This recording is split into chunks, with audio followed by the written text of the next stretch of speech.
Howdy folks, I'm going to show you how to play your songs in the key of G in a different way that will make it easier to make chord changes and give those songs their own unique sound. I'm going to be planting my third and fourth fingers on these strings here and keep them there through each chord change.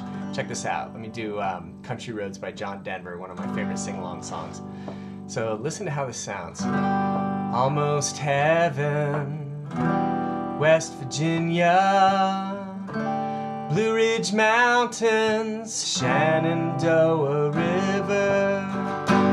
Life is old there, older than the trees, younger than the mountains, blowing like a breeze. Country roads, take me home to the place I belong, and so forth. So what I'm doing there by planting these two fingers here is kind of simplifying the chord changes where you only have to move your first and second fingers. And as long as the song just has like typical key of G chords in it, all your chords will sound good with these fingers planted right there. And there are two benefits to this. One is that you can pivot off those fingers. They're called anchor fingers as you move from chord to chord. And in the same way that when you're writing and you plant your hand against the writing surface as you're writing, it helps you with your penmanship. It helps stabilize your hand so that you can write well. In the same way, you're stabilizing your hand by planting these fingers so that it's a lot easier to move accurately with your other two fingers. Another benefit is, like I said, it gives this kind of ringing quality to each of your chords. It'll make them sound a little like, I don't know, I think they sound like kind of contemporary singer-songwriter-ish. I know it's a very subjective description, but a lot of modern songs, singer-songwriters in particular, feature this kind of chord progression. Songs, let's see, I made a little list here. Wonderwall uses it a ton. Good Riddance by Green Day. Cannonball by Damien Rice. Closer to Fine. Wish You Were Here. All of those feature this kind of planting of the third and fourth fingers here. So let me show you how to do it, and then I'll give you another little sample of what songs sound like using it. So put your pinky on the first string, third fret, your third finger on the second string, third fret. And then those are going to stay there through the whole song. So, you know, as you start using this, your fingers will probably get kind of sore because they're just stuck there the whole song. But you'll soon grow to like it. And then here's how you play your other chords. So for a G chord, put your first and second fingers where you normally would for a G chord, either like this, or if you damp the fifth string like I do, you can just use your second finger there on the sixth string, third fret. Next, let's just go up the alphabet. Well, back to A in the alphabet.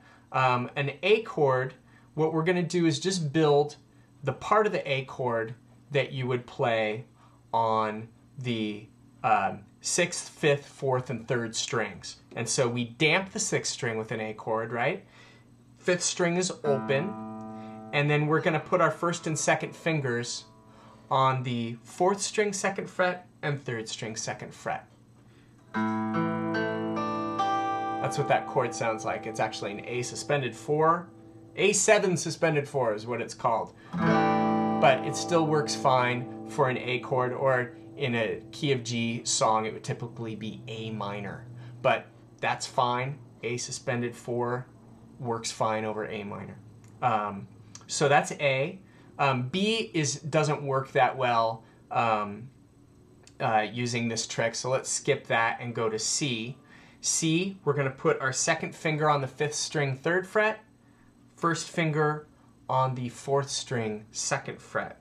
So normally you'd be fretting those notes with your third and second fingers when you play a C chord, but we're switching it up here using our first and second fingers. It's called a C add 9. It's kind of a new agey sound, I think. Next is our D chord. Again, with all these chords, we're just basically building the part of the chord that's on the 6th, 5th, 4th, and 3rd strings. So for a D chord, that would mean there's only one fretted note on that set of strings. For a D chord, it's the 3rd string, 2nd fret, right? And so, and again, we're going to damp the 6th string. And if you want to damp the 5th string too, some people do that for a D chord, feel free. With a D suspended 4. And then for E, typically in the key of G, you would have an E minor chord. And so we do that by putting our 1st and 2nd fingers right where they would normally go for an E minor chord, on the 5th and 4th string, 2nd fret. And what is that, an E7? E7? Yeah. Cool. So those are the chords commonly found in the key of G. If you have other chords in your song, it's probably a little too complicated to use this trick all the time, but you could just abandon your 3rd and 4th fingers for that particular chord and then get right back into it for the rest of the song. So here are a couple tunes that would sound good with this. How about like Redemption Song by Bob Marley? Old pirates, yes, they rob I, sold I to the merchant ships.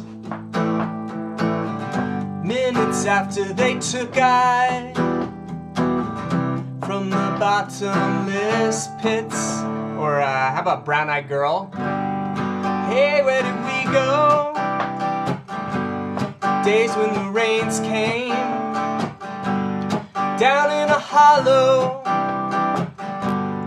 playing a new game, and so forth. All right, so I hope this helps to kind of change up what is the most common key on the guitar, and maybe get a little stale just doing typical open chords all the time. So now you have some more tools in your toolbox for changing things up. And as a bonus, once you practiced a little bit, it's actually easier to make the chord changes playing like this. So I hope you enjoy it. Take care.